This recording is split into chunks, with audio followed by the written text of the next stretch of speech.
Hey YouTube, this is Wrestle Park Fan 62. Here are my thoughts on the WrestleMania card and each match. I will be going over nights 1 and 2. Please note this: I am not including the impromptu matches they had on the show, like Miz versus Pat McAfee, or or Miz versus um, Shane McMahon, alongside with Snoop. So let's get started. First of all, Austin Theory defeated John Cena to start off Mania Night 1. Now, I do agree with this because with John Cena not in WWE as much, and him mostly doing movies and such, I agree with that. Next off, you had one of the best matches of night one, and that was the Street Profits versus Braun Strowman and Ricochet versus the Viking Raiders versus Alpha Academy. Now, this match was great because you saw so many different styles. You saw Braun do his train shtick, but then also all the different elements and stuff like that. So I agree with the Street Profits winning with all the momentum they've been having as of recent. So the next one is Seth Rollins defeating Logan Paul. Now this one was sort of an obvious thing because apparently Logan Paul's contract is up or is about up. So you have that. Now the next one is Becky Lynch, Lita, and Trish Stratus defeating Damage Control. Now this one was sort of neat because with Damage Control they all came out as one. And they sort of had like a Pikachu sort of vibe to them. But the cool thing with Becky, Lita, and Trish was they their entrance was interesting because it sort of had like the Batman uh, type to it because it was black and white and it was raining in it. So that was sort of a cool thing.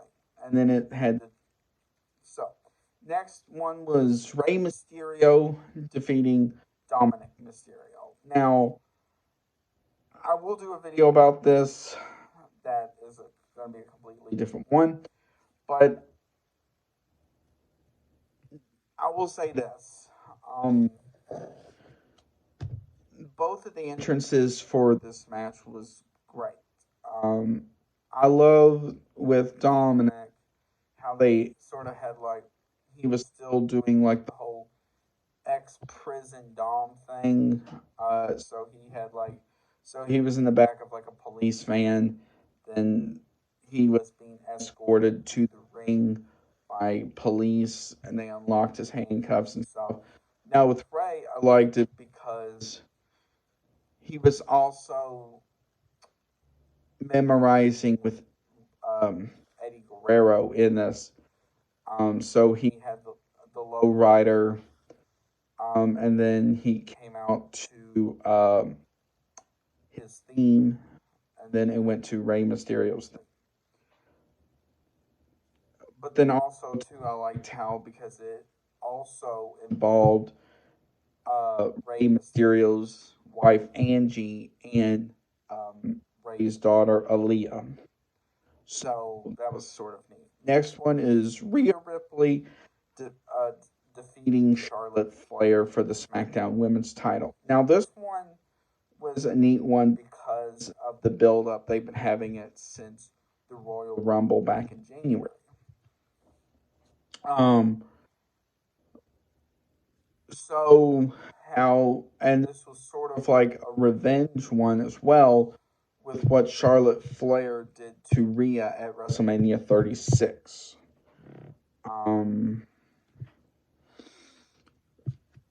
For the NXT title. Now, the last one for night one was Kevin Owens and Sami Zayn defeating the Usos. Now, this one was rather interesting because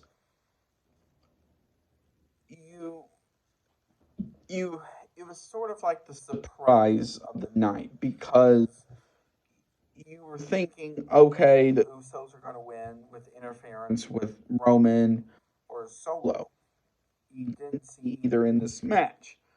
Um, and then I loved how at the end they had, I think it was Jimmy on the turnbuckle, and Sammy did three haluva kicks to him for the win. So going on to night two, you had Brock Lesnar defeating Omos. Now, with this match, um, the match itself was okay, but with Brock's feat of strength to do two or three F5s to Omos was quite impressive in itself. Um, because Omos was 410 pounds. So next, you have one of the weaker matches for night two, which was Ronda Rousey and Shayna Baszler defeating Liv Morgan and Raquel Gonzalez, Shotzi and Natalia, and Chelsea and Sonya Deville. The problem with this match was 85% of the match was between Liv and Raquel, Shotzi and Natalia, and Chelsea Green and Sonya Deville. It wasn't really until the last couple of minutes that Ronda Rousey and Shayna Baszler came in and basically had Shotzi tap out. That was one of the weaker ones on the show. But to make it up, you had the triple threat match for the Intercontinental title. So you had it between Gunther, Drew McIntyre, and Sheamus. Now, this one was great from the start. You had all sorts of chops. So you had where you thought at times Drew was going to win. You had at times where you thought Sheamus was going to win.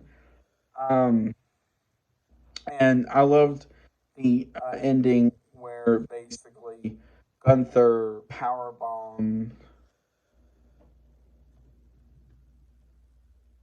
Drew McIntyre onto Sheamus. So that was a great match. The next one was Edge defeating Finn Balor inside Hell in a Cell. Okay, where do I begin with this? Okay, first of all, I love the fact they brought back the original Hell in a Cell, the silver one, and not the goofy red one. So, way to go, Triple H, on that. But, here's the but in that. First of all, I did not like the fact this was presented by a movie. But I understand. Now, for the entrances. First of all, with Finn Balor, I love the fact they brought back his old entrance. Now, I don't know if it was just a one-time thing or what.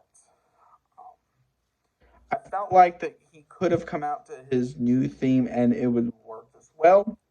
But what am I to judge? With Edge, I love the fact because he came out with like a crystal skull mask thing, and then like bat wings and stuff like that, and came out in sort of like Brood style. So that was rather cool.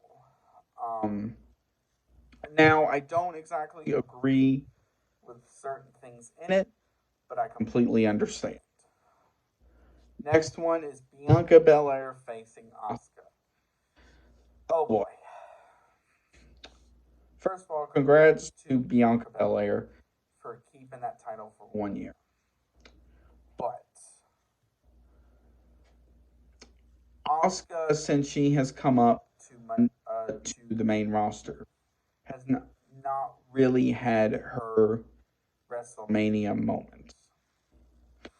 All the moments she has had since she has been in on the main roster have been losses. So she's now 0-5, I think it is.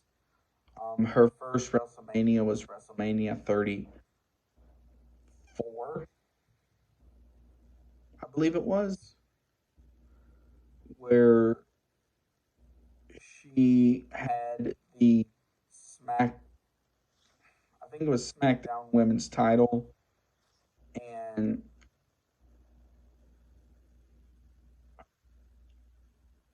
she was facing Charlotte Flair.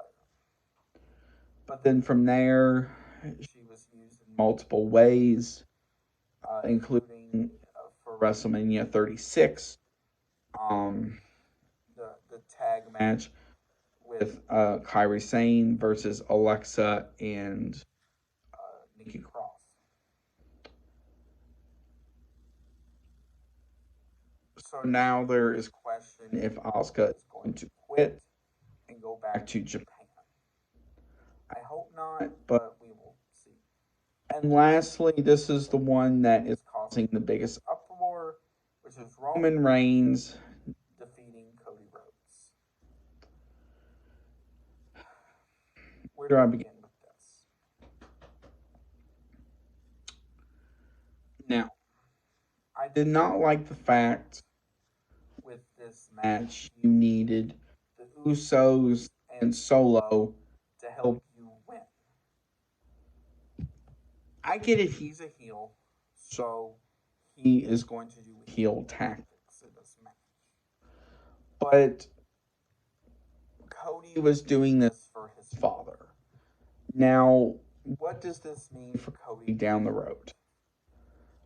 Honestly, I think this is probably going to mean this rivalry will continue going into Backlash and then Saudi Arabia, uh, Money in the Bank, and some, and probably hopefully finish up at SummerSlam. But we will have to